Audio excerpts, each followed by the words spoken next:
Hello guys, welcome to a Build a Railroad Crossing X Railroad Crossing tour.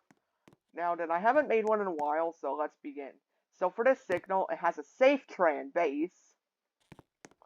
The lights are possibly Western Railroad Supply Co. or WRRS 8-inch lights, if not early gen Western Cullen Hayes. Here's the other signal.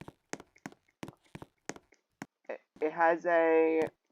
We're gonna pretend this is a Western Railroad Supply cantilever.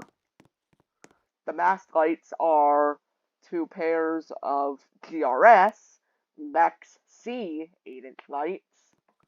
Same for the overhead lights, and the bell is a Western Railroad Supply mechanical bell.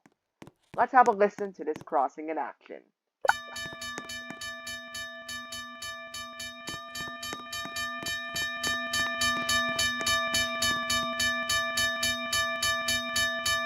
The lights are also incandescent.